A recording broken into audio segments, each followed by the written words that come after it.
നമസ്കാരം, സ്വാഗതം.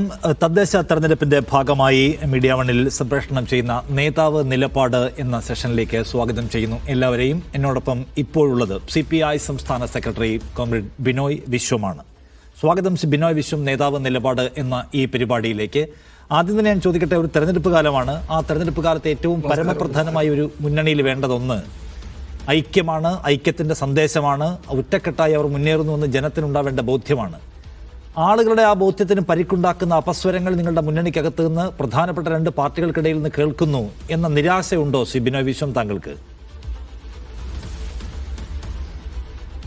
അങ്ങനെ കേൾക്കുന്നില്ലല്ലോ.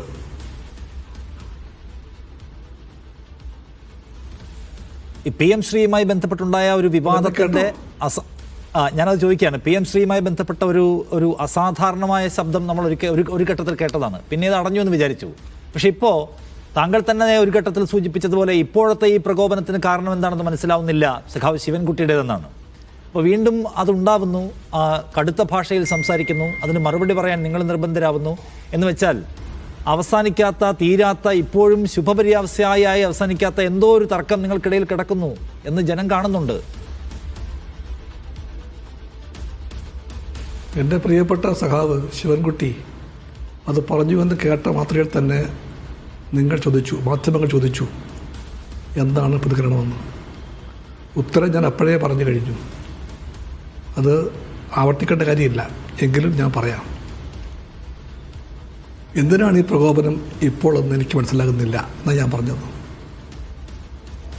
ഇപ്പോഴെന്ന് പറഞ്ഞാൽ അർത്ഥം എല്ലാവർക്കും അറിയാം. ഇത്രയും രാഷ്ട്രീയ പ്രാധാന്യമേറിയ ഒരു ഇലക്ഷനിലേക്ക് LDF ഒറ്റക്കെട്ടായി പോകുമ്പോൾ ഇതുപോലൊരു വിഷയം വീണ്ടും കുത്തിപ്പൊക്കി ഒരു അനാവശ്യ പ്രകോപനം ഉണ്ടാക്കാനുള്ള കാരണം എനിക്കറിയില്ല. അതുകൊണ്ട് ഞാൻ ചോദിച്ചു എന്തിനാണ് വീണ്ടും ഈ പ്രകോപനമെന്ന്. ആ കൂടെ ഞാൻ പറഞ്ഞു എന്തായാലും അത്തരം ഒരു അവസ്ഥയിൽ പ്രകോപനത്തിലാകാൻ ഞാനില്ല, CPI ഇല്ല എന്ന കാര്യവും ഞാൻ പറഞ്ഞു. അത് ആവർത്തിക്കുന്നു. സഖാവ് ശിവൻകുട്ടി എനിക്ക് അജ്ഞാതമായ കാരണങ്ങളാൽ പ്രകോപനം പറ്റിയ ഭാഷയിൽ സംസാരിച്ചത് ഞാനും കേട്ടു. പക്ഷേ ആ വഴിയിൽ പോയി പ്രകോപത്തിനായി എന്തെങ്കിലും പറയാൻ എൻ്റെ രാഷ്ട്രീയ ബോധം, എൻ്റെ ഇടതുപക്ഷ രാഷ്ട്രീയ കൂറ് എന്നെ സമ്മതിക്കുന്നില്ല. LDF രാഷ്ട്രീയത്തിൻ്റെ, അതിൽ ഐക്യത്തിൻ്റെ ഒരു പടയാളിയായ ഞാൻ ആ സമരത്തിന് ഭംഗമുണ്ടാക്കുന്ന ഒന്നും എൻ്റെ വാക്കുകൊണ്ടോ പ്രവൃത്തി കൊണ്ടോ ചെയ്യാൻ പോകുന്നില്ല. ഓക്കെ, കോമ്രേഡ്, ഇതിനകത്തൊരു കാര്യമുള്ളത്, ഇത് നിങ്ങൾ തമ്മിൽ വ്യക്തിപരമായി ഓരോ തർക്കങ്ങളിൽ എന്ത് നിലപാട് സ്വീകരിക്കുന്നു എന്നതിനേക്കാൾ അപ്പുറം PM ശ്രീ ഒരു RSS പരിപാടിയാണ് എന്ന് നമുക്കറിയാം. സംഘ് പരിവാർ അവരുടെ ആശയങ്ങളെ വിദ്യാലയങ്ങളിലേക്ക് കൊണ്ടുവരാൻ വേണ്ടി തയ്യാറാക്കിയിട്ടുള്ള പദ്ധതികളുടെ ഒരു പൈലറ്റ് പ്രോജക്റ്റാണത്. അപ്പോൾ അതിനെ ചൊല്ലി ഒരു പ്രശ്നമുണ്ടാകുമ്പോൾ അത് നിങ്ങൾക്കിടയിൽ ഒരു തർക്കം പോലെ പ്രതിഫലിക്കുക, അപ്പുറത്ത് RSS നിൽക്കുന്ന ഒരു സംഗതിയിൽ ഇപ്പുറത്ത് നിങ്ങൾക്കിടയിൽ തർക്കമുണ്ടാവുക, വൈരുദ്ധ്യമുണ്ടാവുക, ഭിന്ന നിലപാടുണ്ടാവുക എന്നത് വിശദീകരിക്കാനുള്ള ബാധ്യത LDFന്റെ മുതിർന്ന നേതാക്കളുടെ ഒരാൾ താങ്കൾക്കില്ലേ? അത് അവരുടെ പ്രശ്നം, അവരെന്തോ പ്രകോപനം ഉണ്ടാക്കുന്നു, എനിക്കറിയില്ല എന്ന മട്ടിൽ വ്യക്തിപരമായോ പാർട്ടി എന്ന നിലയ്ക്കോ CPIക്ക് ഒഴിയാൻ കഴിയുമോ? എന്തുകൊണ്ടാണ് RSS അപ്പുറത്ത് നിൽക്കുന്ന ഒരു പ്രശ്നത്തിൽ LDFൽ ഈ ഭിന്നസ്വരം എന്നത് നിങ്ങൾ വിശദീകരിക്കേണ്ടേ ബിനോയ് വിശ്വം, താങ്കളടക്കം? അതേപ്പറ്റി നമ്മൾ തമ്മിൽ തർക്കം വേണ്ട. RSS അപ്പുറത്ത് നിൽക്കുമ്പോൾ CPIയും CPMും ഇപ്പുറത്ത് നിൽക്കുമ്പോൾ ആ ഒരുമിച്ച് ഇപ്പുറത്ത് കൃത്യമായിട്ട് നിൽക്കുന്ന വിഷയത്തിൽ ഒരു CPI-CPM തർക്കം ഉണ്ടാക്കിയെടുക്കാൻ ആശ്രമിച്ചാലും ഞാൻ പറയും അവർ ഇത് സംബന്ധമായി CPIM ഇത് വീണ്ടും തർക്കമാക്കാനും ചർച്ചയാക്കാനും വേണ്ടി ശ്രമിക്കുന്ന നിങ്ങളടക്കം ആരായാലും അവരോട് ഞാൻ പറയും അവർ ദയവായി CPIMന്റെ മധുരയിലെ പാർട്ടിയെ കൊണ്ട് പാസാക്കിയ ഇത് സംബന്ധമായ പ്രമേയം വായിച്ച് മനസ്സിലാക്കുക. പിന്നെ ഞാൻ പറയും LDF ഗവൺമെൻറ് ഇവിടെ കേരളത്തിൽ നിയോഗിച്ച ഒരു കമ്മിറ്റിയുണ്ട്. പ്രഭാത് പട്നായിക് അധ്യക്ഷനായ ഒരു കമ്മിറ്റിയാണത്. ആ കമ്മിറ്റി പുറത്തു കൊണ്ടുവന്ന കൂലങ്കഷമായ പഠനങ്ങൾ നടത്തി ആ കമ്മിറ്റി പുറത്തു കൊണ്ടുവന്ന വിശദമായ റിപ്പോർട്ടുണ്ട്. ആ റിപ്പോർട്ടും പഠിക്കുക. ഇത് സംബന്ധമായി CPIMന്റെ കേന്ദ്ര കമ്മിറ്റി പ്രമേയങ്ങളുണ്ട്, അതും വായിക്കുക. ഇത് സംബന്ധമായിട്ട് KSTAയുടെ നിരവധി സ്റ്റേറ്റ്മെൻറ്റ്സ് ഉണ്ട്, അത് വായിക്കുക. ഇതേപ്പറ്റി SFIയുടെ ഒന്നിലേറെ നയപ്രഖ്യാപനങ്ങളുണ്ട്, അത് വായിക്കുക. അതെല്ലാം വായിച്ചാൽ എല്ലാവർക്കും എല്ലാം മനസ്സിലാകും. ഇതൊക്കെ തന്നെയാണ് CPIയും CPI ആയിട്ടും AISF ആയിട്ടും AKSTU ആയിട്ടും എല്ലാം പറയാൻ ശ്രമിച്ചത്. അതിനെ ഞങ്ങൾ CPIക്കാർ ഒരു CPI CPM നിലപാടായി ചുരുക്കുന്നില്ല. മതേതര ജനാധിപത്യ ഇന്ത്യയിൽ മുന്നോട്ട് പോകാൻ ശ്രമിക്കുന്ന ഇന്ത്യയിൽ, വർഗീയ ഫാസിസം പിടിമുറുക്കാൻ ശ്രമിക്കുന്ന ഇന്ത്യയിൽ, അതിൻ്റെ എല്ലാം മുൻനിര കുന്തമുനയായ RSSും BJPയും കൊണ്ടുവരുന്ന ഒരു വിദ്യാഭ്യാസ പദ്ധതിയിൽ ഉൾപ്പെടുന്നതിനെ പറ്റിയുള്ള ഈ കാഴ്ചപ്പാട് ശരിയായിട്ട് ഞാനീ പറഞ്ഞ എല്ലാ രേഖകളിലും CPMും CPIയും പറയുന്നുണ്ട്. അതുകൊണ്ട് സംശയമുള്ള എല്ലാവർക്കും ഒരാവർത്തി അത് വായിച്ചാൽ മനസ്സിലാകും. അതേപ്പറ്റി തർക്കത്തിലോ ചർച്ചയ്ക്കോ ഞാനില്ല. ഓക്കെ, അത് മനസ്സിലാവാത്ത കാര്യമാണ്. CPIMന്റെ പ്രഖ്യാപിത നിലപാട് എന്താണ്, CPIയുടെ പ്രഖ്യാപിത നയരേഖ എന്താണെന്നതിനെ കുറിച്ച് തർക്കമാർക്കും ഉണ്ടാവില്ല. പക്ഷെ പ്രയോഗതലത്തിൽ സംഭവിക്കുന്ന ഈ അസാധാരണമായ ഡെവലപ്മെൻറ്റ്സിനെ കുറിച്ചാണല്ലോ നമ്മൾ സംസാരിക്കുന്നത്. അപ്പോൾ രണ്ടുപേർക്കും ഒരേ നിലപാട്, രണ്ടുപേരും ഒരേ വഴിയിൽ നീങ്ങുന്നവർ, ഒരു നിലയ്ക്കും RSS പ്രോജക്റ്റുകളോട് കോംപ്രമൈസ് ഇല്ലാത്തവർ. പക്ഷേ അപസ്വരങ്ങൾ എന്തുകൊണ്ട് നിരന്തരമായി കേൾക്കുന്നു? താങ്കൾ തന്നെയും പറഞ്ഞു, ഈ ഒരു സവിശേഷമായ സന്ദർഭത്തിൽ അനാവശ്യമായ പ്രകോപനം എന്തിനുണ്ടാക്കുന്നു എന്ന് താങ്കൾക്ക് അറിയില്ല എന്ന്. Sivankutty is A senior comrade, അദ്ദേഹം ഒരു മന്ത്രിയാണ്, ഉത്തരവാദപ്പെട്ട CPIMന്റെ നേതാവാണ്, നിരന്തരമായി സംഘിനെതിരെ സംസാരിക്കുന്ന ആളാണ്. പക്ഷെ അദ്ദേഹം എന്താണ് ഈ സാഹചര്യത്തിൻ്റെ ഗൗരവം മനസ്സിലാക്കാത്തത്? ഒന്ന്, ഞാൻ പറഞ്ഞ ഇലക്ഷനെ കുറിച്ചാണ്. രണ്ട്, ഈ ഇപ്പോൾ നിങ്ങൾ ഇൻവോൾവ് ആയിട്ടുള്ള വിഷയം PM ശ്രീ, അതൊരു ലാർജർ പ്രോജക്റ്റാണ്.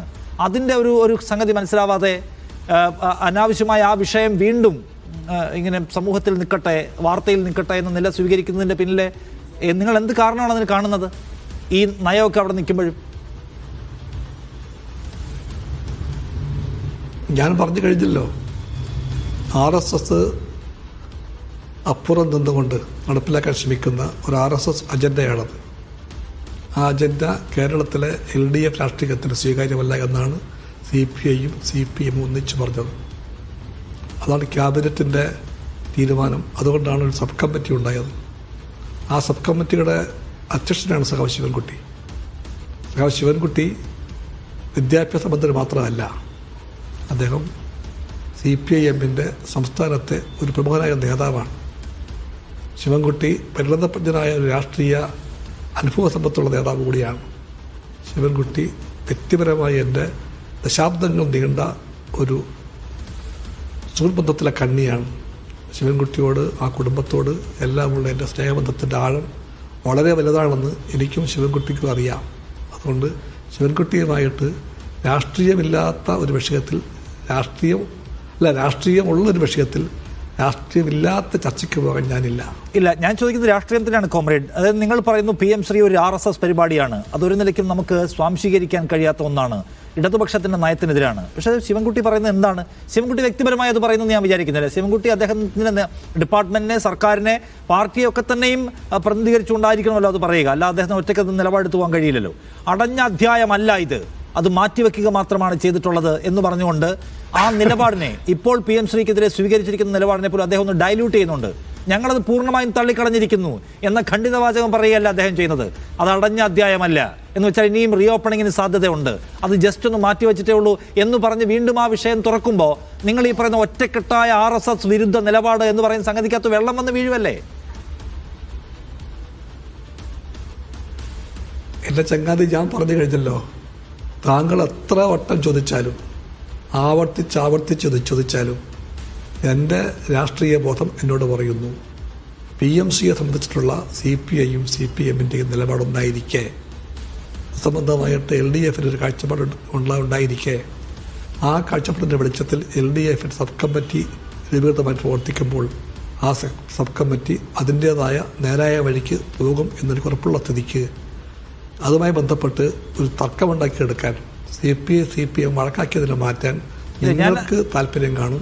താല്പര്യം LDFന്റെ ക്ലാരിറ്റിയാണ് ഞാൻ ചോദിക്കുന്നത് കോമ്രേഡ്. ഞാൻ ചോദിക്കുന്ന LDFന്റെ ക്ലാരിറ്റിയാണ്. നിങ്ങൾ പറയുന്നത് LDFന് ആ കാര്യത്തിൽ ഒരു സുചിന്തിതമായ നയനിലപാടുണ്ട് എന്ന്. പക്ഷേ വിദ്യാഭ്യാസ വകുപ്പ് മന്ത്രി പറയുന്നത് ഇതൊരു ക്ലോസ്ഡ് സബ്ജക്റ്റ് അല്ല, ഞങ്ങൾ മാറ്റിവെച്ചിട്ടേ ഉള്ളൂ എന്ന് പറഞ്ഞാൽ ഞങ്ങൾക്ക് അതിനകത്തൊരു ഒരു കണിശ നിലപാട് എന്ന് പറഞ്ഞാൽ അദ്ദേഹം പറഞ്ഞു. അപ്പോൾ താങ്കൾ പറയുന്നു LDF വേറെ ഒരു നയമുണ്ടെന്ന്. CPI-യുടെയും CPM-ന്റെയും അഖിലേന്ത്യാ നേതൃത്വവും CPI-യുടെയും CPM-ന്റെയും സ്റ്റേറ്റ് നേതൃത്വങ്ങളും ചർച്ച ചെയ്ത് ആഴത്തിൽ ചർച്ച ചെയ്ത് കൈക്കൊണ്ട തീരുമാനപ്രകാരം സംസ്ഥാനത്തെ LDF ഗവൺമെൻറ് ആലോചിച്ചിട്ടാണ് ആ സബ് കമ്മിറ്റിയെ വെച്ചത്. ആ സബ് കമ്മിറ്റി അതിൻ്റെ പ്രവർത്തനങ്ങളെ മുന്നോട്ട് കൊണ്ടുപോയിക്കൊണ്ടിരിക്കുകയാണ് എന്ന് ഞാൻ മനസ്സിലാക്കുന്നു. അതിൻ്റെ അധ്യക്ഷനാണ് സഖാവ് ശിവൻകുട്ടി. ആ സബ് കമ്മിറ്റിയെ അതിൻ്റെ വഴിക്ക് പോകാൻ വിടുക, അതല്ലാതെ നടുക്ക് കയറി കമ്മിറ്റിയുടെ അധികാരാവകാശങ്ങളെയും രാഷ്ട്രീയത്തെയും ഇല്ല. ഞാൻ ചോദിക്കട്ടെ ബിനോ വിശ്വം, ഞാൻ ചോദിക്കട്ടെ, PM ശ്രീയുമായി എനിക്ക് കമ്മിറ്റി ഞാൻ പറയട്ടെ എന്നെ പറയാൻ സമ്മതിക്കണം. എല്ലാ ചർച്ചയിലും ആ മാന്യത ഞാൻ പാലിക്കാറുണ്ട്, ആ മാന്യത ഇങ്ങോട്ടും പാലിക്കണം എന്ന് പറഞ്ഞാൽ ചോദ്യം ചോദിച്ചു കഴിഞ്ഞാൽ ഉത്തരം പറയാൻ എനിക്ക് സമയം തരണം, അല്ലെങ്കിൽ പിന്നെ ചർച്ച അവസാനിപ്പിക്കുക. അതുകൊണ്ട് ഞാൻ പറഞ്ഞു വന്നത്, എനിക്ക് സംശയമേ ഇല്ല CPI-യുടെയും CPM-ന്റെയും രാഷ്ട്രീയ മൊത്തത്തിൻ്റെ വെളിച്ചത്തിലാണ് ഈ എല്ലാ ധാരണയും ഉണ്ടായത്. അതിൻ്റെ വെളിച്ചത്തിലാണ് ക്യാബിനറ്റ് ഈ കാര്യത്തിൽ ആലോചിച്ചിട്ട് സബ് കമ്മിറ്റിയെ വെച്ചത്. ആ സബ് കമ്മിറ്റി പ്രവർത്തിക്കുമ്പോൾ നേരായ വഴിക്ക് പ്രവർത്തിക്കുമെന്നും അതിനെ നേരായ നയിക്കാനുള്ള കഴിവുള്ള ആളാണ് ശിവൻകുട്ടി എന്നും എനിക്കറിയാം. അതെല്ലാം കൊണ്ട് ആ കമ്മിറ്റിയുടെ വർക്ക് നീങ്ങട്ടെ. അതിനകത്ത് മുന്നോട്ട് പോകാൻ ശ്രമിക്കുന്ന ആ കമ്മിറ്റിയുടെ വഴിയിൽ എന്തെങ്കിലും ഒരു പ്രതിബന്ധം ഉണ്ടാക്കാൻ ഇന്നത്തെ രാഷ്ട്രീയ കാലാവസ്ഥയിൽ CPI-ക്ക് താല്പര്യമില്ല. CPI-ക്ക് LDF-ന്റെ ഐക്യം അതീവ പ്രധാനപ്പെട്ട ഒന്നാണ്. അതുകൊണ്ടാണ് ഒന്നാമത്തെ തീരുമാനം ഉണ്ടായ അന്ന് തന്നെ എല്ലാ മാധ്യമങ്ങളും കൂടി ചോദിച്ചു എന്നോട് എന്താണ് പ്രതികരണമെന്ന്. അവരെല്ലാവരും ശ്രമിച്ചു എന്നെക്കൊണ്ട് പറയിപ്പിക്കാൻ ഇതൊരു CPI വിജയമാണെന്ന്.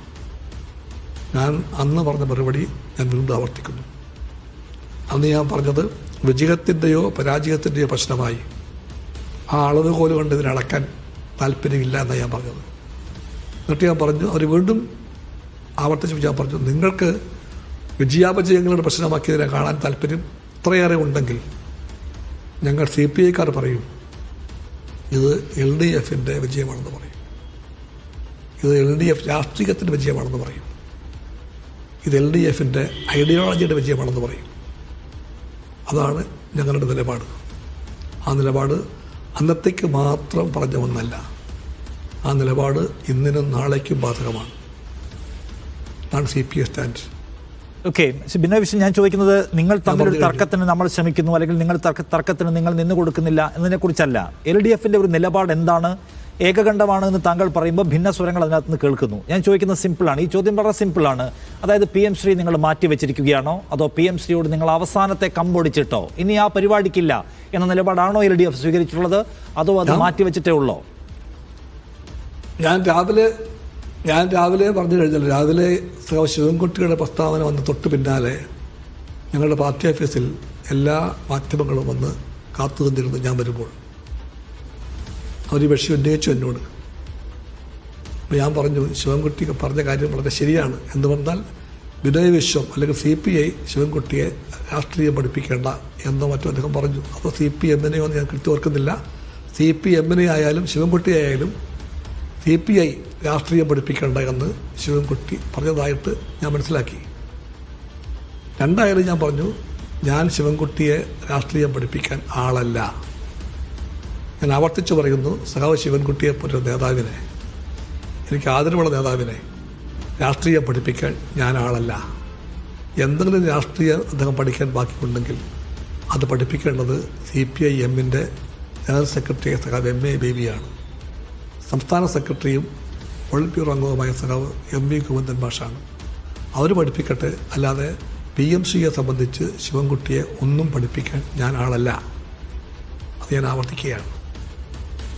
ഇത് ഞാൻ വീണ്ടും പറയുന്നത്, നിങ്ങൾ തമ്മിൽ അങ്ങോട്ടും ഇങ്ങോട്ടുള്ള പ്രശ്നമായിട്ടല്ല. ഞാൻ ചോദിക്കുന്നത് LDF-ന്റെ പൊസിഷൻ എന്താണ്? നിങ്ങൾ PMCയുടെ കമ്പൊടിച്ചിട്ടോ ഇനി PMCയിലേക്കില്ല എന്നാണോ, അതോ ജസ്റ്റ് ഒന്ന് മാറ്റി വെച്ചിട്ടേ ഉള്ളോ? അതിലൊരു ക്ലാരിറ്റി തരാമോ? കാരണം ആ ക്ലാരിറ്റി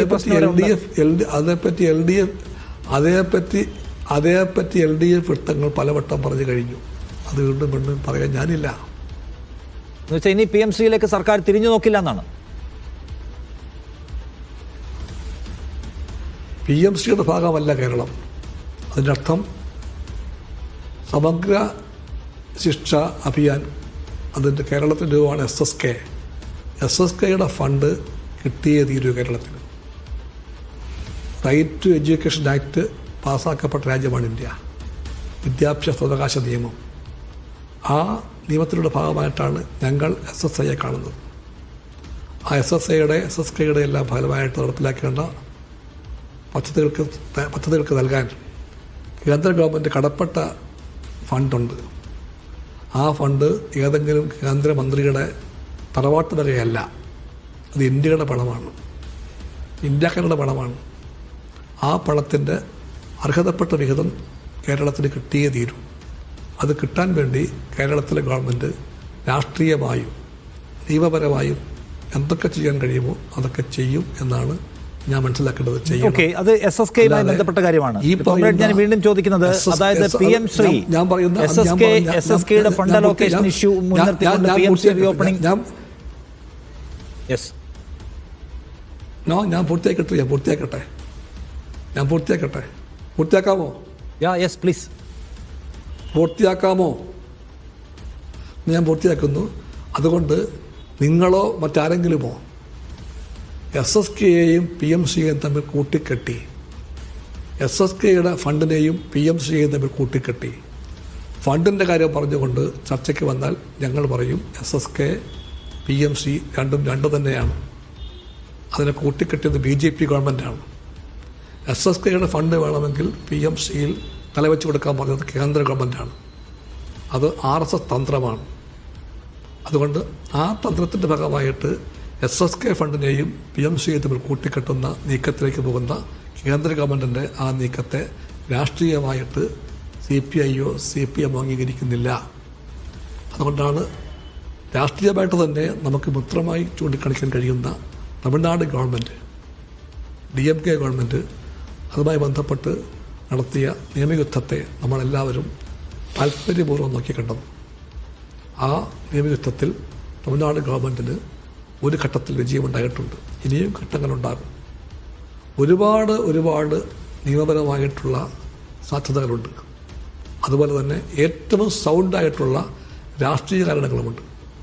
അതെല്ലാം വെച്ചുകൊണ്ടാണ് ഞങ്ങൾ ചിന്തിക്കുന്നത് രാഷ്ട്രീയമായും നിയമപരമായും കേന്ദ്ര ഗവൺമെൻറ്റിൻ്റെ ഈ SSK ഫണ്ട് തടഞ്ഞു വയ്ക്കുന്ന നീക്കത്തെ ചെറുക്കാനും തോൽപ്പിക്കുവാനും കഴിയുമെന്നാണ് നാം ആരായേണ്ടത്. അല്ലാതെ നമ്മൾ ചാടിക്കേറിയിട്ട് PMC ഫണ്ടിൽ തലവെച്ച് കൊടുത്തിട്ട് BJP ഗവൺമെൻറ് ആഗ്രഹിക്കുന്നത് പോലെ ഒരു RSS കാര്യപരിപാടി നടപ്പിലാക്കാൻ നമ്മൾ നിന്ന് കൊടുക്കാൻ പാടില്ല. വളരെ കൃത്യമായിട്ട് തന്നെ പറയുന്നുണ്ട്. PMCയുടെ ഉടമ്പടി രേഖയിൽ തന്നെ പറയുന്നുണ്ട് അതിൻ്റെ ലക്ഷ്യം NEP നടപ്പിലാക്കലാണെന്ന്. NEPയെ ഷോക്കേസ് ചെയ്യലാണ് ലക്ഷ്യമെന്ന് പ്രഖ്യാപിക്കുന്ന PMCകൾ തലവെച്ച് കൊടുത്താലേ SSK ഫണ്ട് തരുമെന്ന് ചിന്തിക്കാനും പ്രചരിപ്പിക്കാനും ആശ്രമിച്ചാലും ആ ശ്രമം രാഷ്ട്രീയമായി തന്നെ തെറ്റാണെന്നാണ് ഞങ്ങളുടെ വിനീതമായ കാഴ്ചപ്പാട്. ഓക്കെ, അതെന്ന് വെച്ചാൽ താങ്കൾ പറയുന്ന മറുപടി ശ്രീ വി ശിവൻകുട്ടിയോടാണെന്ന് ഞാൻ മനസ്സിലാക്കുന്നു. കാരണം ഇനി SSKയുടെ ഫണ്ട് കിട്ടിയില്ലെങ്കിൽ എന്നെ ആരും പഴി പറഞ്ഞേക്കരുത് എന്ന മട്ടിൽ അദ്ദേഹം പ്രതികരിച്ചു കണ്ടല്ലോ. അപ്പോൾ PMCയിൽ ഒപ്പുവെച്ചില്ലെങ്കിൽ മറ്റു ഫണ്ടുകളും തരില്ല എന്ന കേന്ദ്ര സർക്കാരിൻ്റെ ഭരണഘടനാ വിരുദ്ധമായ ചില കീഴ്വഴക്കങ്ങളോട് വിധേയപ്പെടാൻ പോകുന്നു എന്ന പ്രശ്നം ഉന്നയിക്കുകയാണ് താങ്കൾ. അങ്ങനെ വിധേയപ്പെടേണ്ട കാര്യമില്ല, അത് ഭരണഘടനാ വിരുദ്ധമായിട്ടുള്ള ഏർപ്പാടാണ്. അത് ചെയ്തില്ലെങ്കിൽ ഇത് തരില്ല എന്ന പരിപാടി. ഇനിയൊരു വാചകം അങ്ങോട്ട് ഞാൻ പറയട്ടെ. PMCയെ പറ്റി സാമാന്യമായിട്ട് നമ്മളെല്ലാം പറഞ്ഞു കഴിഞ്ഞു. നിങ്ങൾക്കിനിയും ചോദ്യം ബാക്കിയുണ്ടാകും. പക്ഷെ ഇതിനപ്പുറം ഇതേപ്പറ്റി പറയാൻ ഞാൻ തയ്യാറല്ല. അതുകൊണ്ട് ഞാൻ ഈ PMC പോർഷൻ ഒറ്റ ചോദ്യം കൂടി ചോദിച്ചാൽ അവസാനിപ്പിക്കും. ഒറ്റ ചോദ്യം കൂടി ചോദിക്കാൻ കോമ്രേഡ് എന്നെ അനുവദിക്കണം. ഒറ്റ ചോദ്യം കൂടി. PM ശ്രീ എന്ന് പറയുന്നത് കേരള സർക്കാരിന്റെ അജണ്ടയിൽ ഇനിയില്ല എന്നാണ് താങ്കൾ ഖണ്ഡിതമായി പറയുന്നത്. താങ്കൾ തീർത്തു പറയുക. ചില കാര്യങ്ങളെല്ലാം അങ്ങനെ പറയേണ്ട കാര്യമില്ല. Something is very clear, it goes without saying. അതിനകത്ത് വേറെ ആശയക്കുഴപ്പമൊന്നും ഇനി വേണ്ടതില്ല എന്നാണ് ആർക്കും. CPIക്കില്ല. LDFനെ കുറിച്ചാണ് ഞാൻ ചോദിക്കുന്നത്.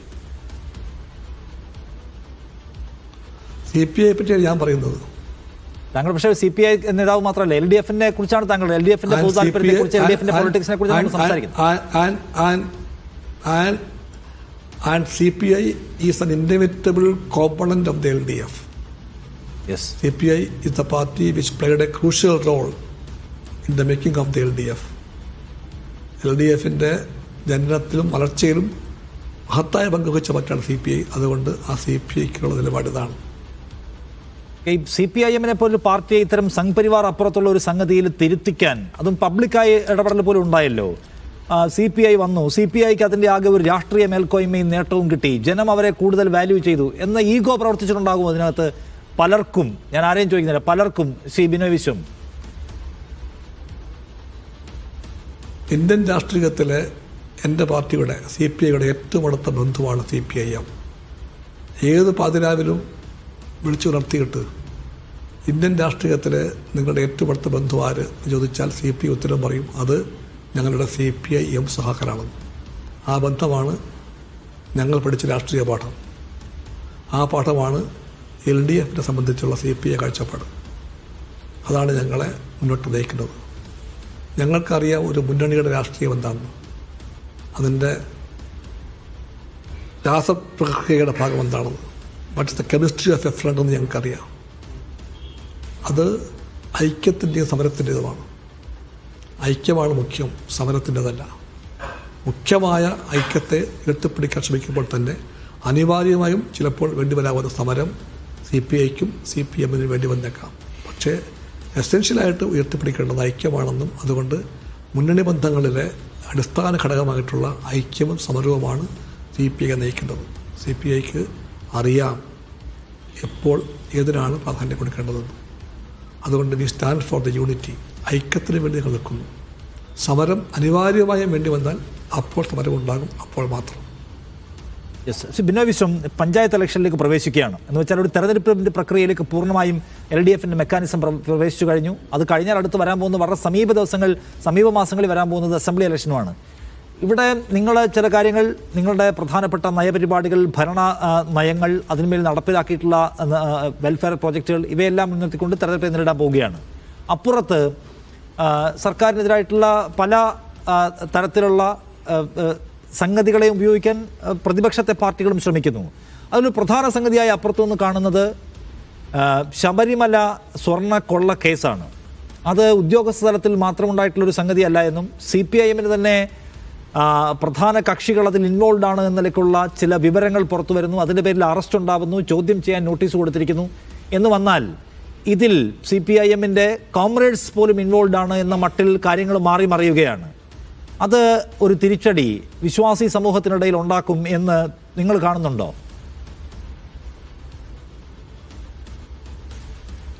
കമ്മ്യൂണിസ്റ്റ് പാർട്ടി വിശ്വാസങ്ങളെ മാനിക്കുന്ന പാർട്ടിയാണ്, എല്ലാ വിശ്വാസങ്ങളെയും. കമ്മ്യൂണിസ്റ്റ് പാർട്ടിയിൽപ്പെട്ട ഞങ്ങൾക്ക് വിശ്വാസം ഉണ്ടായിരിക്കാം, ഇല്ലായിരിക്കാം, അതല്ല പ്രധാനം. ഈ സമൂഹത്തിലെ ഗണ്യമായ ഭാഗം വിശ്വാസികളാണ്. ഞങ്ങളവരെ എല്ലാവരെയും മാനിക്കും. ഞങ്ങൾക്ക് മതങ്ങളെ, മതവിശ്വാസികളെ, ദൈവവിശ്വാസികളെ എല്ലാം യാഥാർത്ഥ്യമായി അംഗീകരിക്കാനുള്ള രാഷ്ട്രീയ ബോധം, രാഷ്ട്രീയ വിവേകമുള്ളവരാണ് ഞങ്ങൾ. ഒരിക്കലും മതഭ്രാന്തിനെ അംഗീകരിക്കില്ല. മതം വേറെ, മതഭ്രാന്ത് വേറെ. ഈ കാഴ്ചപ്പാടിനെ മുറുകെ പിടിച്ചുകൊണ്ട് കമ്മ്യൂണിസ്റ്റ് പാർട്ടി മതഭ്രാന്തിൻ്റെ എല്ലാ ആവിഷ്കാരങ്ങളെയും, ന്യൂനപക്ഷ ഭൂരിപക്ഷ വ്യത്യാസമില്ലാതെ മതഭ്രാന്തിൻ്റെ എല്ലാത്തരം ആവിഷ്കാരങ്ങളെയും ചെറുക്കാൻ വേണ്ടിയുള്ള സമരത്തിൽ യഥാർത്ഥ വിശ്വാസികളുമായി കൈകോർത്ത് പിടിക്കാൻ തയ്യാറായിരിക്കും. അതാണ് CPI കാഴ്ചപ്പാട്. ഫാസിസ്റ്റ് രാഷ്ട്രീയത്തിൻ്റെ ഇന്ത്യയിലെ ഏറ്റവും വലിയ അടിത്തറയാണ് മതഭ്രാന്ത്. ആ മതഭ്രാന്തിൻ്റെ വഴിയെ ആര് പോകുന്നവരും ആര് പോയാലും അങ്ങനെ പോകുന്നവർ സഹായിക്കുന്നത് ഇവിടെ വർഗീയ ഭ്രാന്തിൻ്റെ ശക്തികൾക്ക് ആക്കം പകരാനാണ്. അത് തെറ്റാണ്. അതുകൊണ്ട് ഏത് വിഷയത്തെയും അത് വിശ്വാസവുമായി ബന്ധപ്പെട്ട കാര്യമാകുമ്പോൾ സമീപിക്കേണ്ടത് ഇങ്ങനെയാകണം എന്നാണ് CPIയുടെ നിലപാട്. ഞാൻ പറയട്ടെ, നിങ്ങളുടെ ചോദ്യം ശബരിമലയെ പറ്റിയാണെങ്കിൽ ഞാൻ പറയാൻ പോകുന്നത് ഇങ്ങനെയായിരുന്നു. അത് ഇന്ത്യയിലെ തന്നെ, കേരളത്തിലെ മാത്രമല്ല, ലക്ഷോപലക്ഷം വിശ്വാസികളുടെ ഒരു വിശ്വാസ കേന്ദ്രമാണ് ശബരിമല. അതിന് ആ പ്രത്യേകതയുണ്ട്, ആ മഹത്വമുണ്ട്. അതിനെ ഗവൺമെൻറ് മാനിക്കുന്നു, LDF മാനിക്കുന്നു, ഞങ്ങളെല്ലാവരും മാനിക്കുന്നു. അവിടുത്തെ അമ്പലത്തിൻ്റെ സ്വത്ത് ഓരോന്നും വിലപ്പെട്ടതാണ്. അതിൻ്റെ മണി വാല്യൂ മാത്രമല്ല, വിശ്വാസികൾ അതുമായി കൂട്ടി ഇണക്കി കാണുന്ന വിശ്വാസപരമായ വാല്യൂ, മൂല്യം, അതും പ്രധാനപ്പെട്ടതാണ്. അതുകൊണ്ട് തന്നെ സ്വർണ്ണപ്പാളിയുടെ വിലയല്ല, കമ്പോള വിലയല്ല, അല്ലെങ്കിൽ ദ്വാരപാലകത്തിൻ്റെ ശില്പത്തിൻ്റെ സ്വർണത്തിൻ്റെ അത് പൊതിയാൻ വേണ്ടി മാറ്റിവെച്ച സ്വർണത്തിൻ്റെ വിലയല്ല, അതിനൊന്നും കമ്പോള മൂല്യമല്ല. അത് ക്ഷേത്രത്തിൻ്റെ ഭാഗമായിട്ട് മാറുമ്പോൾ അതിന് വരുന്ന വിശ്വാസ മൂല്യമുണ്ട്. അത് മെഷറബിളാണ്, അളവറ്റതാണ്. അത്രയും അളവറ്റ മൂല്യമുള്ള വിശ്വാസ ലക്ഷ്യങ്ങൾ അതിനേറ്റവും പ്രാധാന്യം കൊടുത്തുകൊണ്ട് കാണുന്ന സ്ഥാപനമാണ്, കേന്ദ്രമാണ്, വിശ്വാസ കേന്ദ്രമാണ് Sabarimala. And we do respect dum. ആ ബഹുമാനത്തിൻ്റെ അടിസ്ഥാനത്തിൽ കമ്മ്യൂണിസ്റ്റ് പാർട്ടി പറയും അവിടുത്തെ ഓരോ തരി സ്വത്തും പൂർണ്ണമായിട്ടും സംരക്ഷിക്കപ്പെടണം. അതിനകത്ത് കൈയിട്ട് വരാൻ ആർ ശ്രമിച്ചാലും അവർ കുറ്റക്കാരാണ്. അങ്ങനെ കൈയിട്ട് വാരിയവർ ആർ തന്നെ ആയാലും ആരാണോ ഉപ്പ് തിന്നത് അവർ വെള്ളം കുടിച്ചേ തീരുമെന്നാണ് ഞങ്ങളുടെ കാഴ്ചപ്പാട്. അതാണ് LDF കാഴ്ചപ്പാട്. ഓക്കെ, ഇതിനകത്ത് പക്ഷേ പിടിക്കപ്പെടുന്ന ആളുകളുടെ കൂട്ടത്തിൽ CPIM-ന്റെ എന്ന് വെച്ചാൽ ഭരണ പാർട്ടിയുമായി ബന്ധപ്പെട്ട ആളുകളുടെ പേരുകൾ കൂടി കടന്നു വരികയാണ്. ഒന്ന്. രണ്ടാമത്തെ കാര്യം, ബിനോയ് വിശ്വം, ഇതിനകത്തൊരു ഇത്രയും സീരിയസ് ആയിട്ടുള്ള ഡീറ്റെയിൽഡ് ഇൻവെസ്റ്റിഗേഷൻ നടക്കാനുള്ള കാരണം ഹൈക്കോടതി ഒരു ഇനീഷ്യേറ്റീവ് എടുക്കുന്നത് കൊണ്ടാണ്. അപ്പോൾ അപ്പുറത്തുള്ള ആളുകൾ പറയുന്നത് കേൾക്കൂ, കോടതി ഇടപെട്ടില്ലായിരുന്നുവെങ്കിൽ ഈ കൊള്ള ഇങ്ങനെ നിർബാധം തുടർന്നേനെ, ഇങ്ങനെ പോറ്റിമാരും അവതാരങ്ങളും ശബരിമലയിൽ കയറി കണ്ടതെല്ലാം കട്ടുകൊണ്ട് പോയേനെ. അപ്പോൾ ഏൽപ്പിക്കപ്പെട്ട ഒരു സ്വത്തുണ്ടല്ലോ, പവിത്രമായ ഒന്ന്, വിശ്വാസികൾക്ക് സൂക്ഷിക്കാൻ ഏൽപ്പിക്കപ്പെട്ട ഉത്തരവാദിത്വം ശരിയായി നിർവഹിക്കുന്നതിൽ പൊളിറ്റിക്കൽ ലീഡർഷിപ്പ് പരാജയപ്പെടുകയാണ്. ആ പൊളിറ്റിക്കൽ ലീഡർഷിപ്പിലെ തന്നെ പ്രധാനികൾ ഈ കൊള്ളയുടെ ഏർപ്പാടുകാരായി മാറുകയാണ് എന്ന ആക്ഷേപം നിങ്ങളുടെ മേലെ വരില്ല, സ്പർശിക്കില്ല എന്ന് കരുതുന്നുണ്ടോ നിങ്ങൾ? അപ്പുറത്തുള്ളവരെ പറ്റി നിങ്ങൾ വീണ്ടും വീണ്ടും പറയുമ്പോൾ ഞാൻ ചോദിക്കുന്നു, അത് UDF ആണോ, കോൺഗ്രസ് ആണോ, BJP ആണോ, ആരാണ് അപ്പുറത്തുള്ളവർ? ഇവരൊക്കെ ആണെങ്കിൽ, അത് കോൺഗ്രസ് ആണ്, UDF ആണ്, BJP ആണെങ്കിൽ ഞാൻ പറയുന്നു അവരെ എല്ലാവരെയും നാട്ടുകാർക്കറിയാം. കമന്ന് വീണാൽ കാൽപ്പണം, എവിടെ കൈവച്ചാലും കള്ളത്തരം കാണിക്കും. അഴിമതി അതിൻ്റെ കൈക്കൂലിയുടെ അത്തരം വൃത്തികെട്ട ശീലത്തിൻ്റെ എല്ലാത്തിൻ്റെയും പ്രധാനപ്പെട്ട രാഷ്ട്രീയ രക്ഷകർത്താക്കളായി മാറിയവരാണ് ഈ പറഞ്ഞ എല്ലാ പാർട്ടികളും. അവരുടെ ഭാഗത്ത് നിന്ന് നിങ്ങൾ വലിയ പ്രാധാന്യവും സത്യവും കാക്കുന്നുവെങ്കിൽ, അവർക്ക് വേണ്ടിയാണ് നിങ്ങളുടെ വാദമെങ്കിൽ അതിനെ താല്പര്യത്തില്ലെന്ന് ഞാൻ പറയും. അതല്ല, നിങ്ങൾക്ക് സത്യം ജയിക്കാൻ വേണ്ടിയുള്ള ത്വരയാണെങ്കിൽ ഞാൻ പറയുന്നു LDF നിലപാടിതാണ്. കുറ്റം ചെയ്തവരാരായാലും അവർ ശിക്ഷിക്കപ്പെടണം. അല്ല, ഇതിപ്പോൾ ഞാൻ അപ്പുറത്തുള്ള കോൺഗ്രസോ BJP-യോ UDF എന്ന നിലയ്ക്കല്ല, ഇതിലൊരു പ്രധാനപ്പെട്ട കക്ഷി എന്ന് പറയുന്നത് ഹൈക്കോർട്ട് ഓഫ് കേരളയാണല്ലോ. അവരാരെയും ഞാൻ പൂർത്തിയാക്കിയിട്ടില്ല. അവരെ ആരെയും വെള്ളം പൂശാനോ അവർക്കാർക്കെങ്കിലും വേണ്ടി കവചമൊരുക്കാനോ ഞങ്ങളില്ല. ഞാൻ ചോദിച്ച ചോദ്യം ഹൈക്കോടതിയെക്കുറിച്ചായിരുന്നു. ഹൈക്കോടതി ഒരു ഇനീഷ്യേറ്റീവ് എടുത്തില്ലായിരുന്നുവെങ്കിൽ ഇവയൊന്നും പിടിക്കപ്പെടുകയോ അന്വേഷിക്കപ്പെടുകയോ ചെയ്യില്ലായിരുന്നു, പ്രധാനികളാൽ തന്നെ ഈ കൊള്ളയെല്ലാം നയിക്കപ്പെട്ടേനെ എന്ന് വിചാരിക്കുന്ന വിശ്വാസികളോടുള്ള LDF-ന്റെ മറുപടി എന്താണ്? കമ്മ്യൂണിസ്റ്റ് പാർട്ടി കൂടി ഭാഗമായ LDF പാർട്ടിയും നിയമവാഴ്ചയെ മാനിക്കുന്നവരാണ്. ഒരു നിയമവാഴ്ച വ്യവസ്ഥയിൽ എന്താണ് കോടതിയുടെ പങ്ക്, സ്ഥാനമെന്ന് അറിയാൻ ഞങ്ങൾക്ക്. ആ അർത്ഥത്തിൽ ഞങ്ങൾ ഹൈക്കോടതിയെ മാനിക്കുന്നുണ്ട്. ഹൈക്കോടതിയുടെ മുൻകൈ പ്രവർത്തനങ്ങളെ ആ രീതിക്ക് കാണുന്നുണ്ട്. അതുകൊണ്ട് ഗവൺമെൻറ് ആരംഭത്തിലേ പറഞ്ഞു, ഹൈക്കോടതിയുടെ ഈ തീരുമാനത്തിനെ സർക്കാർ സർവാത്മന സ്വാഗതം ചെയ്യുന്നുവെന്ന്. അതാണ് സർക്കാർ നിലപാട്, അതാണ് LDF നിലപാട്. സോറി, ഈ പഞ്ചായത്ത് ഇലക്ഷനിൽ നിങ്ങൾ കാണുന്ന ഒരു പ്രധാനപ്പെട്ട സംഗതി എന്താണ്? അതായത് ഈ പഞ്ചായത്ത് ഇലക്ഷനിൽ ഒരു ജനവിധി ഉണ്ടാവുകയും ആ ജനവിധി പൂർണ്ണതോതിൽ അടുത്ത അസംബ്ലി ഇലക്ഷൻ്റെ ഒരു ഫലസൂചനയായി മാറുകയും ചെയ്യാൻ പോകുന്നു എന്ന് ഉറച്ചു വിചാരിക്കുകയാണോ CPI? ഞങ്ങളതിനെ കാണുന്നത് തികഞ്ഞ വിശ്വാസത്തോടു കൂടിയാണ്. നിറഞ്ഞ പ്രതീക്ഷയുണ്ട് ഞങ്ങൾക്ക്. ഈ തെരഞ്ഞെടുപ്പിൽ LDF അമ്പച്ച് വിജയം നേടും.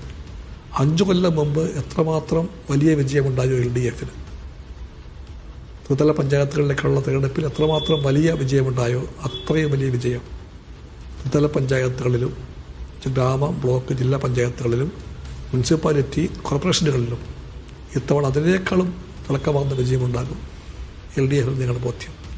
ആ തിളക്കമുള്ള വിജയമെന്ന് പറഞ്ഞാൽ കൂടുതൽ ഉശിരുള്ള ശക്തമായ ജനപിന്തുണയെന്നാണ്. ആ ജനപിന്തുണയുമായി കമ്മ്യൂണിസ്റ്റ് പാർട്ടിയും LDFും തികഞ്ഞ ആത്മവിശ്വാസത്തോടുകൂടെ തന്നെയായിരിക്കും വരാൻ പോകുന്ന അസംബ്ലി ഇലക്ഷന് വേണ്ടി ഒരുക്കാൻ പോകുന്നത്. അതുകൊണ്ട് കമ്മ്യൂണിസ്റ്റ് പാർട്ടിക്ക് സംശയം ഒട്ടുമില്ല. ഞങ്ങൾ ഒന്നിച്ചു നിന്ന് പോരാടും, ഉച്ചിലെ വിജയം നേടും. ആ വിജയത്തിൻ്റെ കരുത്തമായിട്ട് ഞങ്ങൾ വരാൻ പോകുന്ന 26-ലെ തിരഞ്ഞെടുപ്പിലും നേടും. ഞങ്ങൾ വിജയിക്കും. ഞങ്ങൾ LDFിൻ്റെ 3-ാം ഊഴം ഉറപ്പാക്കും. അതാണ് CPI കാഴ്ചപ്പാട്.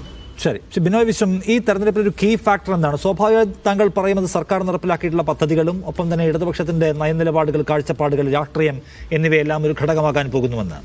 പക്ഷേ മുൻകാലത്തിൽ നിന്ന് വ്യത്യസ്തമായി വർഗീയത, ഒരു ഹൈപ്പർ ലോക്കൽ തലത്തിൽ പ്രചരിക്കുന്ന ഒരു വർഗീയത ഈ തെരഞ്ഞെടുപ്പിലെ ഒരു ഘടകമായി മാറുമോ? ഇപ്പോൾ നോക്കൂ, SNDP യൂണിയൻ്റെ ജനറൽ സെക്രട്ടറി പദവിയിലിരിക്കുന്ന വ്യക്തി ഇപ്പോൾ കഴിഞ്ഞ കുറേ മാസങ്ങളായി നടത്തിക്കൊണ്ടിരിക്കുന്ന പ്രധാനപ്പെട്ട അദ്ദേഹത്തിൻ്റെ മേഖല എന്ന് പറയുന്നത് അസത്യങ്ങൾ ചേർത്തുകൊണ്ട് വർഗീയതയുടെ പ്ലോട്ടുകൾ സൃഷ്ടിക്കുക എന്നത് മാത്രമാണ്.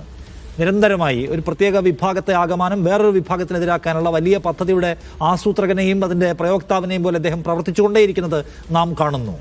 ചെറിയ കാര്യമല്ല വെള്ളാപ്പള്ളിയൊക്കെ അതിനിറങ്ങിത്തിരിക്കുക എന്ന് വെച്ചാൽ. അപ്പോൾ വർഗീയത എന്തുമാത്രം ഒരു കോർ ഫാക്ടറായി ഈ തെരഞ്ഞെടുപ്പിൽ മാറാൻ പോകുന്നുണ്ട് എന്ന് കാണുന്നു. അതിനെ എതിരിടേണ്ടവർ, അതിനെ ചെറുത്ത് നിൽക്കേണ്ടവർ, അതിനെതിരെ സ്ഥിരതയുള്ള വർത്തമാനം പറയേണ്ടവർ, അവർക്കതിന് പൂർണ്ണമായും കഴിയുന്നുണ്ടോ എന്ന ചോദ്യവും മലയാളി ചോദിക്കുന്നുണ്ടല്ലോ. ഞങ്ങൾക്ക് കമ്മ്യൂണിസ്റ്റ് പാർട്ടിക്കും LDFിനും ജനങ്ങളെ തേടി വോട്ട് ആവശ്യപ്പെടുമ്പോൾ അവരോട് പറയാൻ ഒരുപാട് കാര്യങ്ങളുണ്ട്.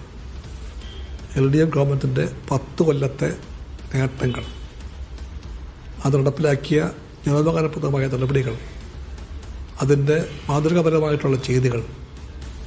ഇന്ത്യയിൽ ആദ്യമായി തന്നെ ഒരു സംസ്ഥാനത്തിൽ ഗവൺമെൻറ്റിന് പറയാനാകുന്നു ഈ സംസ്ഥാനം അതിദരിദ്രം ഇല്ലാത്ത സ്റ്റേറ്റെന്ന് പറയാനാകുന്നു. അതടക്കമുള്ള നേട്ടങ്ങൾ കേന്ദ്ര ഗവൺമെൻറ്റിൻ്റെ തന്നെ കണക്കുകൾ പ്രകാരം, അതിൻ്റെ നീതി ആയോഗിൻ്റെ തന്നെ രേഖപ്രകാരം എല്ലാ വികസന സൂചികകളിലും കേരളം നമ്പർ 1 മാറിയ സാഹചര്യം കണക്കെല്ലാം ഞാൻ ആവർത്തിക്കുക. അതെല്ലാം ഉള്ളപ്പോൾ ഞങ്ങൾ LDF എന്തിന് വർഗീയ ഭ്രാന്തിന് പുറകെ പോകണം? ഞങ്ങളുടെ വഴി അതല്ല. വർഗീയ ഭ്രാന്തിൻ്റെ പുറകെ പോകുന്നത് ആരായാലും, വർഗീയതയ്ക്ക് ചൂട്ടുപിടിക്കുന്നവരും അതിനുവേണ്ടി വളം വയ്ക്കുന്നവരും ആരായാലും അവർക്ക് ജനങ്ങൾക്ക് വേണ്ടി ചെയ്ത ഒന്നിനെപ്പറ്റിയും പറയാനുണ്ടാകുകയില്ല. ജനങ്ങളും ഭരണവും തമ്മിലുള്ള ബന്ധത്തിൻ്റെ യഥാർത്ഥമായ നേട്ടങ്ങളെപ്പറ്റി പറയാനില്ലാത്തവരാണ് സ്വന്തം പരാജയവും ദൗർബല്യവും മൂടി വയ്ക്കാൻ വേണ്ടി വർഗീയ മതത്തിൻ്റെ വഴിയെ പോകുന്നത്. ആ വഴി പരാജയമുറപ്പായ LDF, UDF ആകട്ടെ BJP ആകട്ടെ അവരുടെ വഴിയാണ്. ഞാൻ ചോദിക്കുന്നത് ബിനോയ് വിശ്വം, UDF വർഗീയത പറയുന്നതിനെ കുറിച്ചല്ല, BJPയുടെ കാര്യത്തിൽ നമുക്കിടയിൽ തർക്കവുമില്ല. UDF വർഗീയത പറയുന്നതിനെ കുറിച്ചല്ല. വെള്ളാപ്പള്ളി നടേശനെ പോലെ SNDP യോഗം ജനറൽ സെക്രട്ടറി അടക്കമുള്ള പ്രധാനികൾ ഇറങ്ങി വർഗീയത പറയാൻ ശ്രമിക്കുമ്പോൾ അവരാ വഴിക്ക് പറഞ്ഞോട്ടെ എന്ന നില സ്വീകരിക്കുകയാണോ നാം ചെയ്യേണ്ടത്? അതോ അതിനെ തടുത്തു നിർത്താനും അത് ഇൻഫ്ലുവൻസ് ചെയ്യപ്പെടാൻ സാധ്യതയുള്ള മനുഷ്യരെ മതനിരപേക്ഷതയുടെ വഴിയിൽ ചേർത്ത് നിർത്താനും ഒരു എക്സ്ട്രാ എഫേർട്ട് എടുക്കണമെന്ന് CPIMന്, CPIക്ക്, LDFന് തോന്നുന്നില്ലേ? അതോ അത് ആ പണി അവിടെ നടക്കട്ടെ, ഞങ്ങൾ ജനക്ഷേമ പദ്ധതികളുടെ കാര്യം പറഞ്ഞാൽ ജനം അതുമാത്രം എടുത്തോളും എന്ന അതിവിചാരമാണോ നിങ്ങളെ നയിക്കുന്നത്? വർഗീയത ആര് പറഞ്ഞാലും തെറ്റാണ്, ആര് പറഞ്ഞാലും. അതുകൊണ്ട് CPI കാഴ്ചപ്പാട്, LDF കാഴ്ചപ്പാട് മതങ്ങൾക്കപ്പുറത്തുള്ള മനുഷ്യസ്നേഹമാണ്. മതങ്ങൾക്ക് അതീതമായിട്ടുള്ള നന്മകളാണ്, വികസനമാണ്, പുരോഗതിയാണ്. അവിടെ ജനങ്ങളെയാണ് കമ്മ്യൂണിസ്റ്റ് പാർട്ടി കാണുന്നത്, LDF കാണുന്നത് ജനങ്ങളെ. ആ ജനങ്ങളെ ജാതി പറഞ്ഞും മതം പറഞ്ഞും വർഗീയത പറഞ്ഞും വേലി കെട്ടി വെറുപ്പെടുത്താൻ ഞങ്ങളില്ല. ശരി, അല്ല ഞാൻ ബിനോയ് വിശ്വം ഞാൻ ചോദിക്കുന്നതേ, ഞാൻ പെർട്ടിക്കുലർലി അല്ലെങ്കിൽ ഞാൻ വളരെ സ്പെസിഫിക്കായി ചോദിക്കുന്നത് വെള്ളാപ്പള്ളി നടേശനെ കുറിച്ചാണ്. വെള്ളാപ്പള്ളി നടേശൻ വർഗീയത പറഞ്ഞപ്പോഴും അദ്ദേഹം ക്രമക്കേടുകളിൽ പെട്ടപ്പോഴും അദ്ദേഹത്തെ നേരിട്ട് വിമർശിക്കാൻ, എതിരിടാൻ VS അച്യുതാനന്ദനെ പോലെ ഒരു പ്രധാന നേതാവിന് ഒരു മടിയും ഉണ്ടായില്ല. അതിൻ്റെ പേരിൽ VSന് ഒരു കോട്ടവും സംഭവിച്ചിട്ടില്ല എന്നാണല്ലോ നാം മനസ്സിലാക്കിയത്. പക്ഷേ ഈ കാലത്ത് വളരെ തുറന്ന വർഗീയത പച്ച നുണകളുടെ പിൻബലത്തോടെ പറഞ്ഞ് നാടാകെ നടക്കുന്നു വെള്ളാപ്പള്ളി.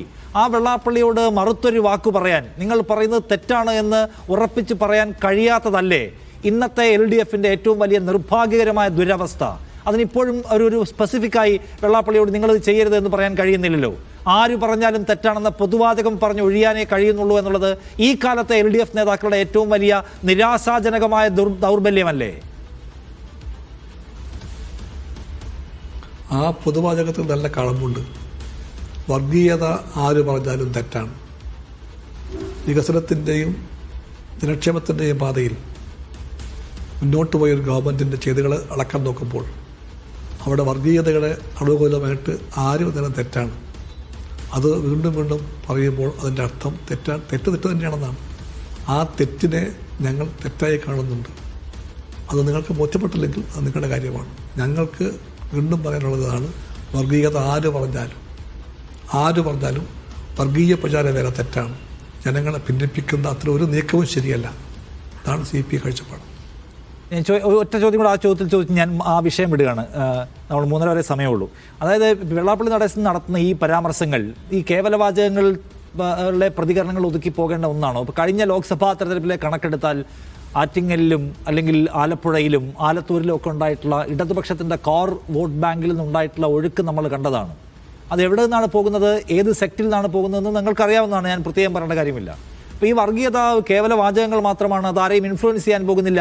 ആളുകളെ ഇൻഫ്ലുവൻസ് ചെയ്യാൻ പോകുന്നത് ക്ഷേമ പെൻഷൻ മാത്രമാണ് എന്നുള്ളത് സത്യത്തിലൊരു കാൽപ്പനിക വാചകമല്ലേ കോമ്രേഡ്? ആളുകളെ അത് സ്വാധീനിച്ചു തുടങ്ങിയിരിക്കുന്നു. അതിൻ്റെ ഇമ്പാക്റ്റ് ഏരിയ എന്ന് പറയുന്നത് LDF-നകം കൂടിയാണ്. അത് മനസ്സിലാക്കിയിട്ട് സ്പെസിഫിക് ആയിട്ടുള്ള വിമർശനങ്ങളെയും അല്ലെങ്കിൽ തടസ്സങ്ങളെയും ബാരിക്കേഡുകളെയും വെക്കാൻ നിങ്ങൾ തയ്യാറാവുന്നില്ല. നിങ്ങൾക്ക് ആ പേര് പറയാൻ തന്നെ, വെള്ളാപ്പള്ളി എന്നുള്ള പേര് പറയാൻ, ഇപ്പോൾ കേരളത്തിലെ LDF നേതാക്കൾ സ്വീകരിച്ചിട്ടുള്ള ധീരമായ നിലപാടുകളും വാചകങ്ങളും നമുക്ക് ഓർമ്മയുണ്ട്. പക്ഷേ ഇപ്പോൾ അത് മിണ്ടാൻ ഭയപ്പെടുന്നവരായി മാറുക എന്ന് പറയുമ്പോൾ അതിൻ്റെ അർത്ഥം എന്താണ് ജനം മനസ്സിലാക്കേണ്ടത്? ക്ഷേമ പെൻഷനും ക്ഷേമ നടപടികളും എല്ലാം ജനങ്ങൾക്ക് വേണ്ടിയുള്ളൊരു ഗവൺമെൻറ്റിൻ്റെ കാഴ്ചപ്പാടിൻ്റെയും നയത്തിൻ്റെയും പ്രതിഫലനമാണ്. അത് LDF-ന് വേണ്ടുവോളം ചൂണ്ടിക്കാണിക്കാനുണ്ട്. അതില്ലാത്തവർക്കാണ് വർഗീയതയുടെ വഴിയെ പോകേണ്ട അവസ്ഥയുള്ളത്. ആ വഴിക്ക് ആര് തന്നെ പോയവരാരായാലും അതിനെപ്പറ്റി പറയാൻ സംശയമൊന്നും വേണ്ട. തെറ്റാന്ന് പറയാൻ ഞങ്ങളുണ്ട്. തെറ്റ് തന്നെയാണ്. ആ തെറ്റിനെപ്പറ്റി പറയാൻ ശ്രമിക്കുമ്പോൾ അത് തെറ്റാന്ന് വീണ്ടും പറയുമ്പോൾ നിങ്ങൾ കാത് പൊത്തിപ്പിടിച്ചിട്ട് നിങ്ങൾ കേൾക്കാൻ കൊതിക്കുന്നൊരു പേര് പറയിപ്പിക്കാൻ വാശി പിടിച്ചാൽ ഞങ്ങൾ പറയും പ്രശ്നം നിലപാടാണ്, പേരല്ല. നിങ്ങൾക്ക് വിഷയം എന്താണ്? നിലപാടെന്തും ആയിക്കോട്ടെ, ആ പേര് പറഞ്ഞാൽ മതി എന്നാണ്. ഞങ്ങൾക്ക് പേര് പറയാനല്ല വിഷയം. ഞങ്ങൾക്ക് നിലപാട് ഖണ്ഡിതമായി പറയാനാണ്. വർഗീയത രാഷ്ട്രീയം കളിക്കാൻ ശ്രമിച്ചാലും തെറ്റാണ്. അല്ല, ഞാൻ ചോദിക്കുന്നത് കോമ്രേഡ്, പേര് പറഞ്ഞ നേതാക്കളും പേര് പറഞ്ഞ കാലവും ഉണ്ടായിരുന്നു എന്നാണ് എൻ്റെ പോയിന്റ്. പേര് പറയിപ്പിക്കാൻ വേണ്ടി കുത്തിപ്പിടിക്കേണ്ട കാര്യമില്ല. നിലപാട് പറയുന്നു. ആ നിലപാട് ഇങ്ങനെയാണ്. വർഗീയ ഭ്രാന്തൻ്റെ വഴിയെ ആര് പോയാലും തെറ്റാണ് എന്ന് 3 വട്ടം പറഞ്ഞിട്ടും കാത് പൊത്തിപ്പിടിച്ച് ഞങ്ങൾ പറയുന്നു ആ പേര് പറയാമെന്ന്. അങ്ങനെ പേര് പറയിപ്പിക്കാൻ നോക്കിയാൽ ഞങ്ങൾ പറയും നിലപാട് പറഞ്ഞു കഴിഞ്ഞിട്ടുണ്ട്.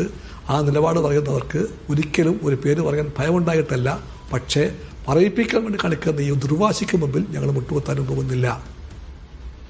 ശരി, ഇതിനകത്ത് വേറൊരു പ്രധാനപ്പെട്ട ആക്ഷേപം നിങ്ങൾക്കെതിരെ ഉയർന്നു വരുന്നത് ഈ കേന്ദ്രത്തിൽ ഭരിക്കുന്ന സർക്കാരിനോട് മറ്റ് പല പ്രതിപക്ഷ സംസ്ഥാനങ്ങളിലെയും പാർട്ടികളും അവിടുത്തെ റൂളേഴ്സും ചെയ്യുന്നത് പോലെ വളരെ ഓപ്പൺ ആയിട്ടുള്ള, വളരെ വോക്കായിട്ടുള്ള, എക്സ്പ്രസീവായിട്ടുള്ള ഒരു വിരുദ്ധ സമീപനം സ്വീകരിക്കുന്നില്ല എന്നാണ്. PM ശ്രീയാണ് അവസാനത്തെ ഉദാഹരണം.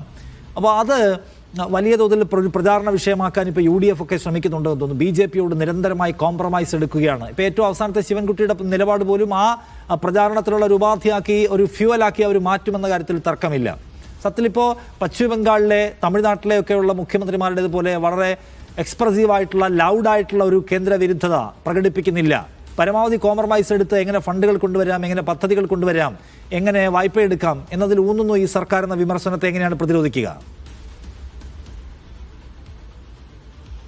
നിങ്ങൾ വീണ്ടും ശിവൻകുട്ടിയിലേക്ക് പോകുന്നു.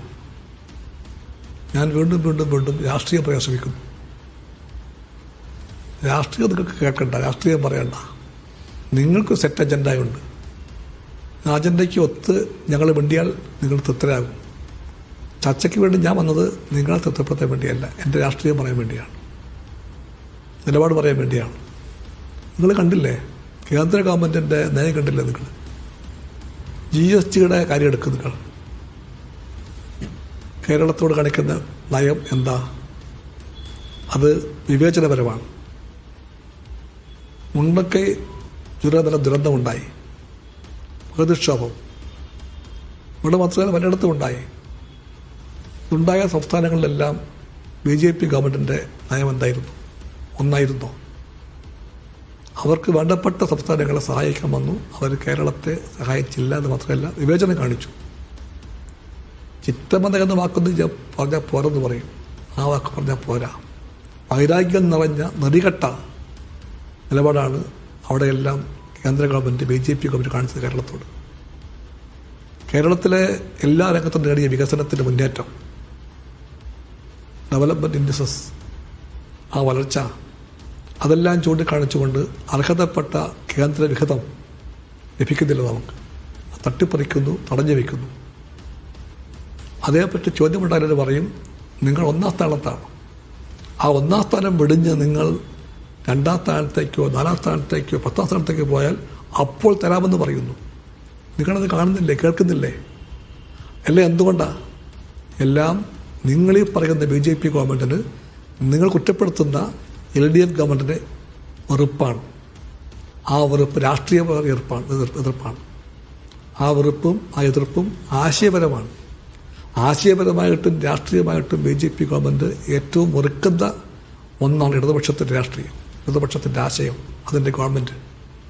അതുകൊണ്ടാണ് ഇന്ത്യയിലെ BJP ഗവൺമെൻറ് എല്ലാ പ്രകാരത്തിലും ആശയപരമായിട്ടും രാഷ്ട്രീയമായിട്ടും എതിർക്കുന്ന ഈ ഗവൺമെൻറ്റിൻ്റെ നേട്ടങ്ങളെപ്പറ്റി പറയുമ്പോൾ നിങ്ങൾ അത് പറയാൻ കൂട്ടാക്കാതെ നിങ്ങൾക്ക് വേണ്ടത് നിങ്ങൾ നിശ്ചയിച്ചിട്ടുള്ള ഏതോ വഴിക്ക് ചർച്ചയെ കൊണ്ടുപോകലാണ്.